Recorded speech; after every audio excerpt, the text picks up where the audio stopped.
कृपा करो राधे, कृपा करो कृपा करो, कृपा करो राधे, कृपा का ही तन तोरा, कृपा करो राधे, कृपा का ही तन तोरा, कृपा करो राधे, का घट जाए तोरा, कृपा करो राधे, कृपा करो कृपा करो, कृपा करो राधे, कृपा करो कृपा करो, कृपा करो राधे, कृपा करो कृपा करो, कृपा करो राधे। हे पुण्य आत्माओं, आपको तत्व ज्ञान कैसे हो, आत्मज्ञान कैसे हो? आप सोचो, आप चेतन हो, आपने करंट को कभी देखा है? नहीं देखा तो नहीं है। हवा को देखा है? नहीं देखा तो नहीं है।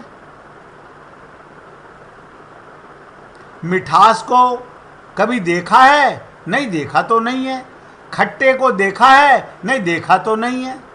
मीठे को देखा है? देखा तो नहीं है। फिर क्या है? अनुभव करते हो।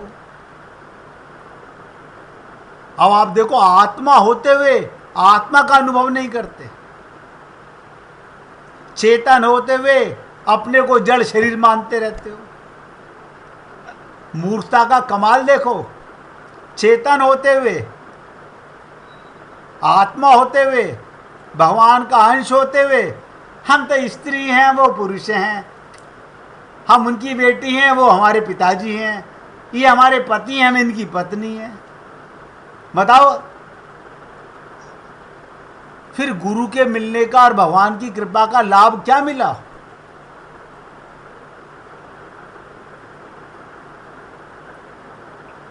आत्मज्ञान क्यों नहीं हो रहा?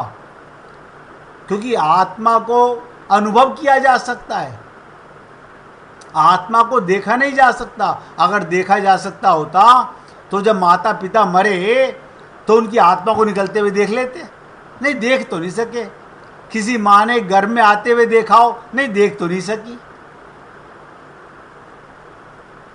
देख नहीं सकी।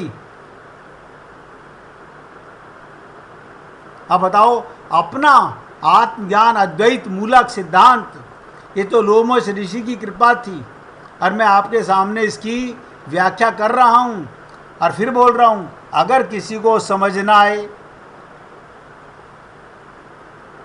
तो लाइव होके पूछ लेना। जिसको तुम मैं मानते हो वो मरेगा, और जो तुम मैं हो वो तुम जानते नहीं। आप शरीर को मैं मानते हो, ये तो मरेगा, असली मैं को जानते नहीं।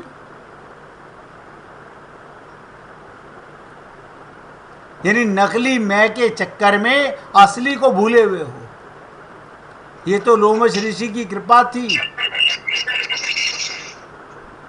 वीना, अपने मोबाइल की आवाज बंद कर लो।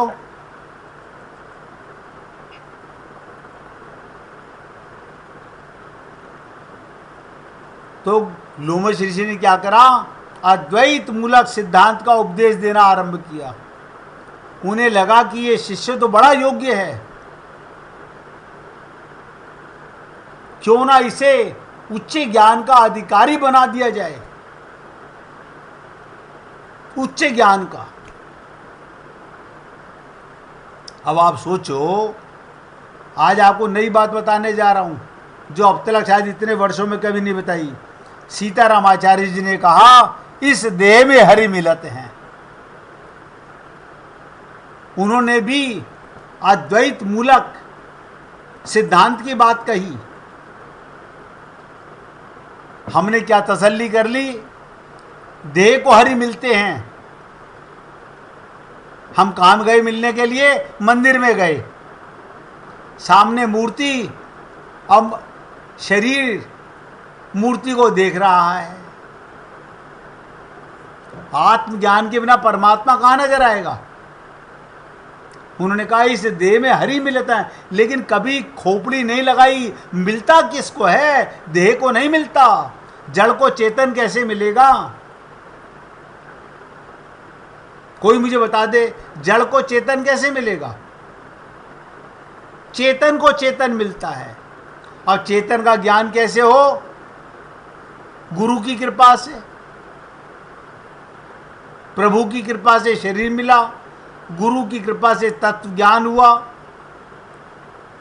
भगवान ने तो कह दिया, हे अजन्मा हमारा आत्मा क्यों परेशान हो रहे हो? हम फिर भी परेशान हो रहे हैं। देखो, अब बात कर रहे थे जब सबसे लाइव लेकर के, तो हमने एक शब्द कहे, आजकल वीना जी बड़ी परेशान हैं। तो वीना कह रही है बस पूछो मती, क्यों परेशान है? आप सोचो, आप सब लोग भी सोचो, हम लोग परेशान हैं तो क्या कारण है? अपना ज्ञान नहीं है कि मैं कौन हूं। अगर मैं का ज्ञान हो तो मेरे का पता चल जाए, मैं का अनुभव हो तो मेरा नजर आने लग जाए। सीतारामाचार्य जी ने भी यही कहा कि अगर ये किसी गुरु की शरणागत जाएंगे तो ये मेरा छंद नजर आएगा, समझ आएगा, वरना तो गाते रहेंगे आरती की तरह, हनुमान चालीसा की तरह, इस देह में हरि मिलते हैं, इस देह में हरि मिलते हैं। अब देह तो हमें मिल गया तो हरि तो मिल ही जाएंगे। अरे चमड़े को हरि मिलेंगे क्या? जड़ को हरि मिलेंगे क्या?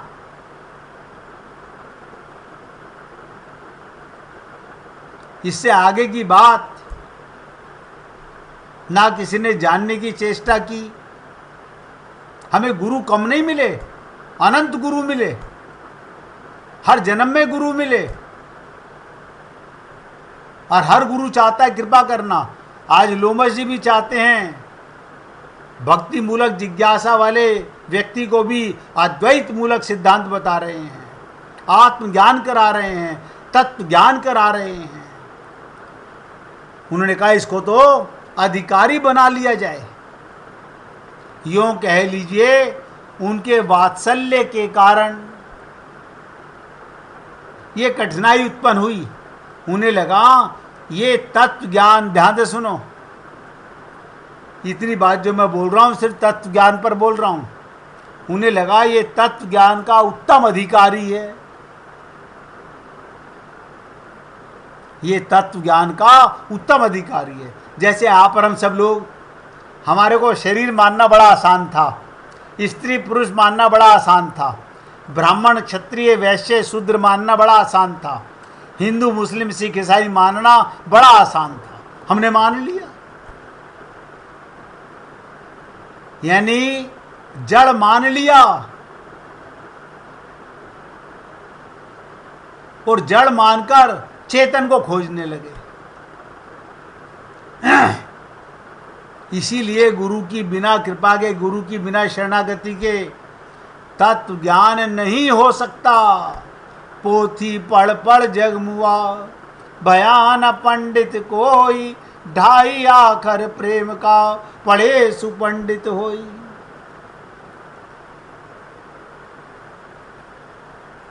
प्रेम का, मिटने का। ये प्रेम गली क्या है? मिटने की गली।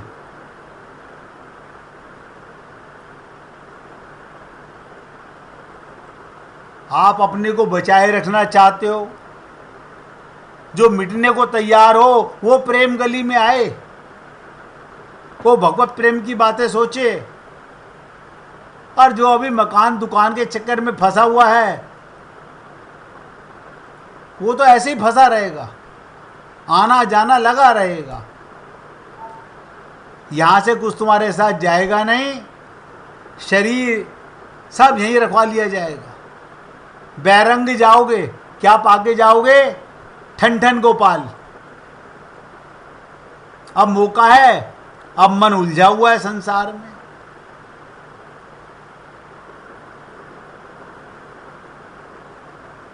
मैं पिछले 20 सालों से, 20 नहीं कम से कम 15 साल तो हुए होंगे, मेरे घर में एक कांच की सुराही रखी हुई है।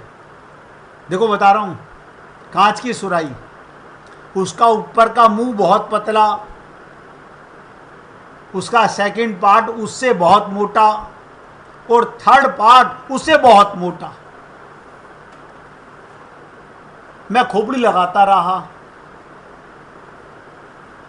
ये क्या है?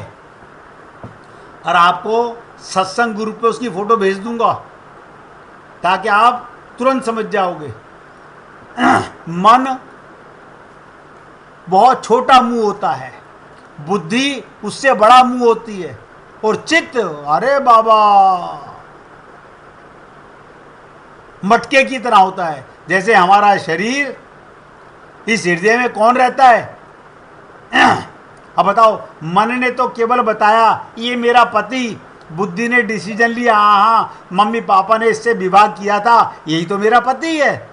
अब कहाँ गया वो? चित्त में गया, लॉकर में चला गया। ये मेरे पिताजी, किसने बताया? मम्मी ने बताया। बुद्धि में आ गए पापा जी, अब चित्त में चले गए पापा जी। ऐसे ही सारा संसार हमने चित्त में रख लिया और गा क्या रहे हैं? चित्त चोरा यशोदा के लाल, नवनीत चोर गोपाल। मतलब चित्त में संसार भर लो और भगवान के कीर्तन करो कि चित्त चोरा यशोदा के लाल। भगवान कहेंगे चित्त खाली करो। अब चित्त तो मटका हृदय हमारा।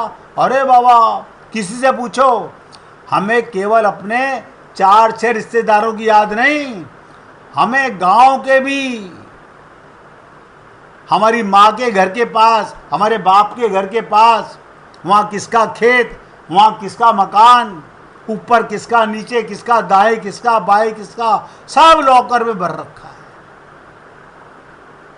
और गा रहे हो चित्त चोरा यशोदा के लाल। गोपियां गाएं तो समझ आती है। उनके चित्त में ना पति है, ना बाप है, ना माँ है, ना बच्चे हैं, ना संसार है, केवल भगवान है, केवल भगवान है। इसीलिए भगवान ने उन्हें रास में निमंत्रण दिया। मुझे भी शब्द रोक लेते हैं, आगे बढ़ने नहीं देते। तो लोमश ऋषि ने ये समझा, ये अधिकारी है, इसको तत्व ज्ञान का उत्तम अधिकारी है। अब क्यों ना इसे निर्गुण निराकारवादी वेदांती बना दूं,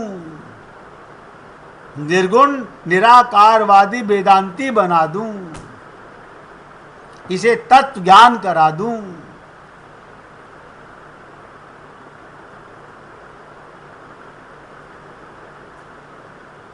मुझे मालूम है आप लोगों को कठिन पड़ रहा होगा, लेकिन कठिन है नहीं। आप ही बोलते हो हाँ आप 2 घंटे पहले आ जाते ना, पापा जी ही मिल जाते, बोल रहे थे, अब चले गए। अरे पापा जी तो ये पड़े हुए हैं, शरीर पड़ा हुआ है, फिर चले कहाँ गए? आपको इतना ज्ञान है, जो चले गए वो पापा जी थे, ये पापा जी पड़े हुए हैं, ये पापा जी नहीं है। अगर ये पापा जी होते तो जलाते थोड़ी उन्हें, आप उन्हें राख थोड़ी बनाते। ये आपकी बुद्धि में है, लेकिन पहले भी शरीर मानते रहे, बाद में भी ये कहते तो हैं वो चले गए। कौन चले गए? निर्गुण निराकारवादी चले गए। आत्मा थे, आत्मा निकल गई। आप आते तो पहले किससे मिलते? आप बताओ, आप और हम लोग जब किसी से मिलते हैं, क्या उसमें परमात्मा का दर्शन करते हैं? ना ना, हम तो भैया भाभी से मिलते हैं, चाचा चाची से मिलते हैं, मामा मामी से मिलते हैं। कोई जानता ही नहीं इन सब में आत्मा है। क्योंकि अभी हमारी अंदर की वो तीसरी आंख खुली नहीं है, ज्ञान के चक्षु खुले नहीं हैं। क्यों? कि घूंघट के पट खोल री तो ये पीऊ मिले, नहीं मिले।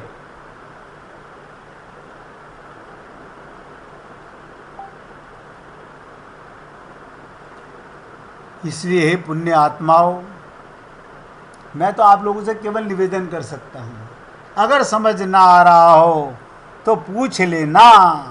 हाँ, अगर समझ आ गया है तो समझ का मतलब अब शरीर के दुख को, शरीर के संबंध को, शरीर के सामान को अपना मत मानना।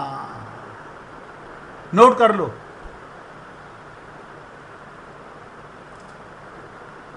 आत्मा हो, परमात्मा के साथ हो, इसी को पाने के लिए, इसी को पक्का करने के लिए भगवान कहते हैं, देखता हूं कितनी शपथ लेता है तू माँ के गर्भ में। अब जो उल्टा लटका हुआ है ना, और आप हम लोग माया के अंदर भी उल्टे लटके हुए हैं। हाय हाय हाय, सुबह से शाम तक हाय हाय होती रहती है, और नतीजा ठन ठन गोपाल मिलेगा, कुछ नहीं मिलेगा यहां से जाते समय। जिसको आप अपने आप को स्त्री पुरुष मान रहे हो, शरीर मान रहे हो, ये मिट्टी का है, एक दिन जल जाएगा। और हम क्या कहें, हमें गुरु बड़े ऊंचे मिले, तो गुरु के मिलने से क्या हुआ बताओ?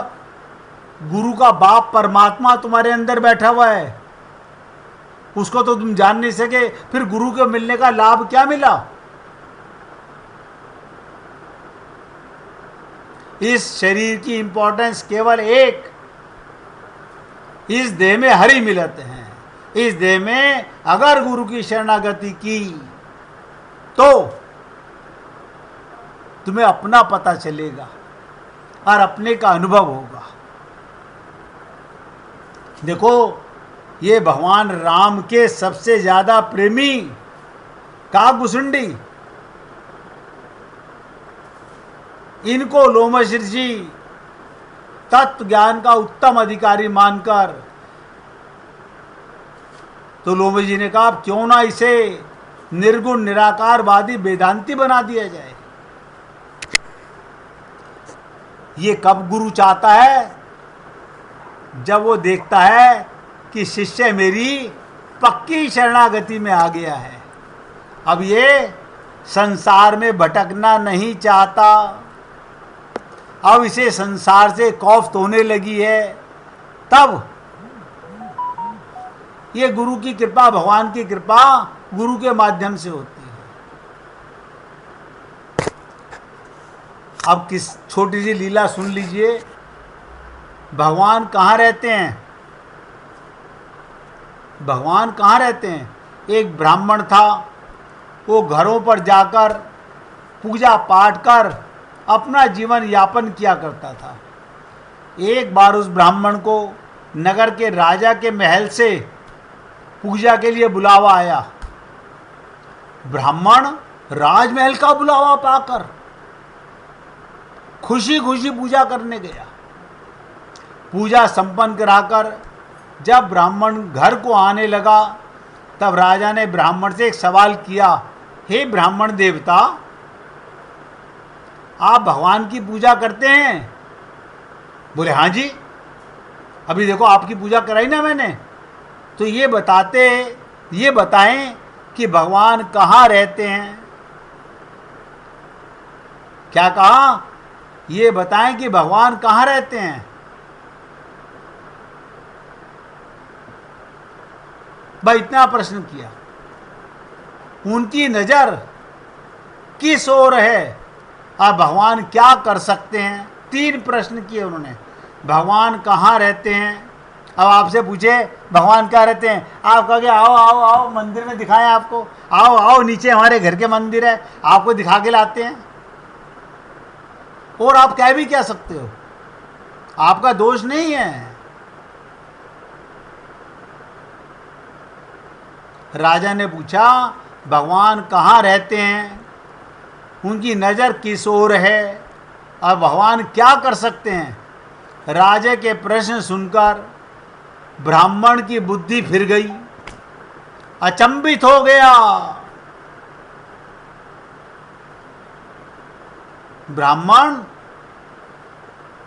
अचंभित हो गया। कुछ समय विचार करने के बाद राजा से कहा, हे राजन, इस सवाल के जवाब के लिए मुझे समय चाहिए। राजा ने ब्राह्मण को 1 महीने का समय दिया। ब्राह्मण रोजाना इसी सोच में उलझा रहता, इसका जवाब क्या होगा। ऐसा करते करते समय बीतता गया और कुछ ही दिन शेष रह गए। समय बीतने के साथ ब्राह्मण की चिंता भी बढ़ने लगी और जवाब नहीं मिला। ब्राह्मण उदास रहने लगा। आप लोगों को तो पता होगा भगवान कहाँ रहते हैं।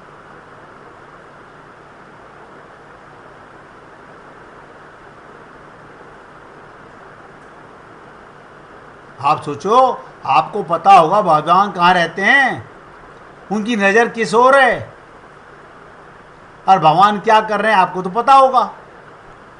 लेकिन ब्राह्मण बेचारा 1 महीने, जरा सोचिएगा इस लीला को। समय बीत गया, कुछ दिन बचे, हमारा जीवन पार जा रहा है, खत्म होने वाला। पूछिए मीना जी। भगवान हमारे हृदय में रहते हैं और हम लोगों को देखते रहते हैं। बहुत सुंदर। उनकी दृष्टि हमारे ऊपर रहती है कि हम क्या करते हैं। हाँ, और हमारी नजर और हमारा ध्यान कहाँ रहता है? और हमारा ध्यान है वो संसार के बस। संसार को देखते बहुत रहते सुंदर, हैं। बहुत सुंदर।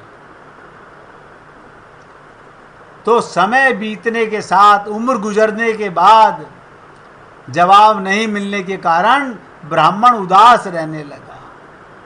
एक दिन ब्राह्मण को चिंतित देखकर ब्राह्मण के पुत्र ने कहा, पिताजी आप इतने उदास क्यों? तो ब्राह्मण ने कहा, बेटा कुछ दिन पहले मैं पूजा कराने राजमहल में गया था। पूजा संपन्न कराकर जब मैं वापस आ रहा था तब राजा ने मुझसे सवाल पूछा। राजा ने कहा था, भगवान कहाँ रहते हैं, भगवान क्या कर सकते हैं और भगवान की नज़र किस पर है। राजा के सवाल का जवाब मुझे उस समय नहीं मिला, नहीं सूझा। तो मैंने उनसे कुछ समय मांगा, जिसके जवाब के लिए राजा ने मुझे 1 मास के लिए समय दिया। और 1 मास बीतने वाला है, हमारी जिंदगी बीतने वाली है और हम कहाँ उलझे हुए हैं? संसार के कामों में।